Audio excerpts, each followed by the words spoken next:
few years ago, when my laboratory got interested in studying stress in humans, we asked ourselves, what are the patterns of breathing that allow for the most rapid reduction in stress levels? And more importantly, what are the patterns of breathing that can be done in real time so that people can adjust their stress while they're still engaging in life, right? Breathwork classes, running off to Esalen for a weekend is a magical experience, but life demands pressing on you. That's typically when you feel stress. So it is still true that vacation, long meditation retreats, and massages or a nice drink, if you're of drinking age, still work, but they're slow and they take you offline. The physiological sigh is a pattern of breathing that was actually discovered by physiologists in the 30s, and that was essentially rediscovered by Professor Jack Feldman at UCLA, a world expert in the neurobiology of respiration, and by my colleague Mark Krasno at Stanford, who studies lung function. The physiological sigh is a pattern of breathing that we all engage in deep sleep when levels of carbon dioxide in our bloodstream get too high. We, or our dogs, you can see your dog do this, will do a double inhale followed by an extended exhale. Children or adults, for that matter, that are sobbing and lose their breath, so to speak, will also do a double inhale, exhale. That's the spontaneous execution of what we call the physiological sigh. The reason it works so well to relax us is because it offloads a lot of carbon dioxide all at once. And the way it works is the following. Our lungs are not just two big bags of air. We have all these little millions of sacs of air that if we were to lay them out flat, they would be as big as about a tennis court or so. The volume of air, therefore, and the volume of carbon dioxide that we can offload is tremendously high, except that we get stressed as carbon dioxide builds up on our bloodstream, and it's kind of a double whammy, these little sacs deflate.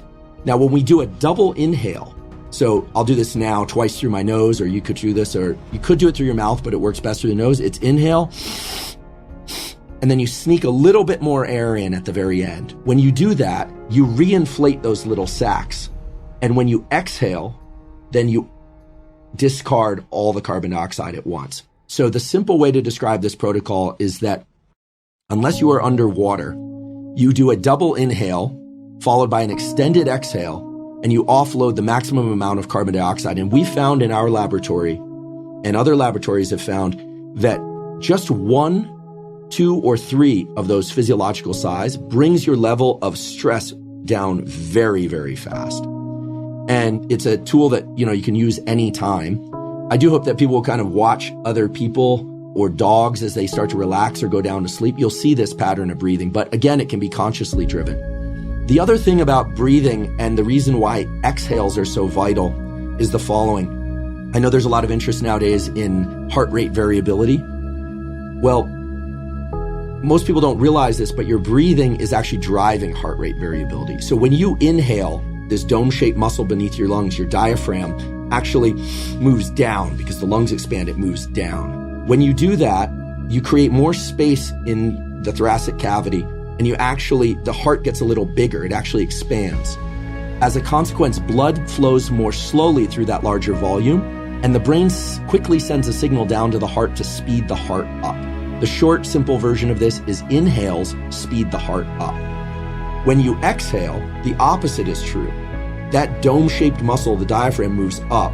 The space in your thoracic cavity gets a little bit smaller. The heart gets a little bit smaller. Blood moves more quickly through that small volume, and the brain sends a signal to the heart to slow the heart down. Physicians know this as respiratory sinus arrhythmia, but this is the basis of what we call HRV, heart rate variability. And the simple way to remember this is anytime you emphasize exhales, in other words, making them longer than your inhales, you are slowing the heart rate down, you're calming your system.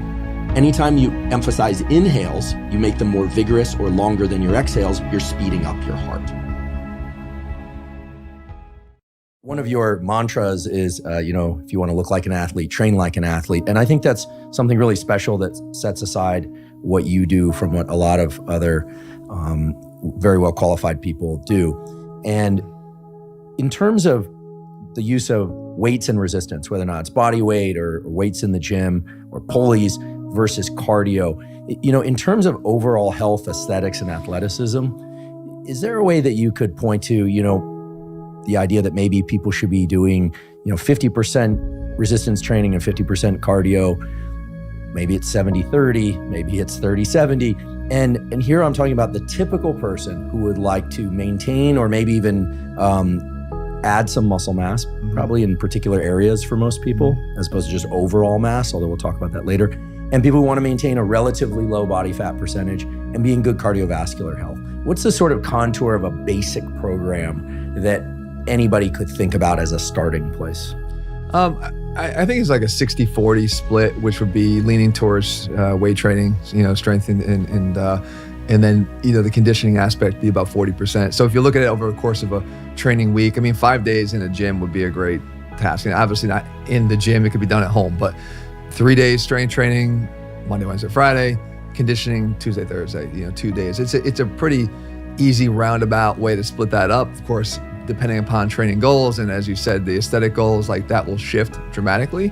But if you want to see the benefits of both, that's probably the effective dose for strength training and the effective dose for conditioning at the bare minimum level. Again, being a much better performer conditioning wise, you're going to want to do more than that.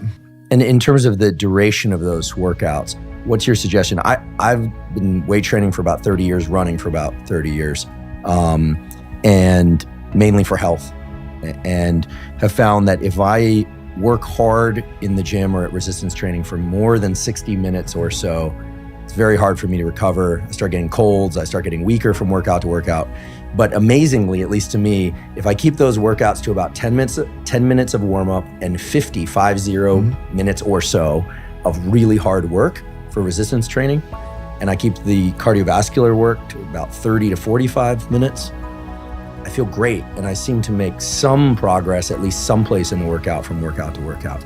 Yeah, those are good numbers because those are kind of numbers that we usually preach. We try to keep our workouts to an hour or less if possible. Now, depending upon the split that you're following, if you're on a total body split, there's just gonna be more that has to be done in a given amount of time.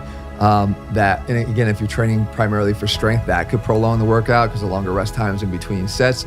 But in general, when you're not focused on that one aspect, but the overall health picture, then you can get the job done in under an hour. And again, I always say, on top of if you want to look like an athlete, train like an athlete, is you can either train long or you can train hard, but you can't do both.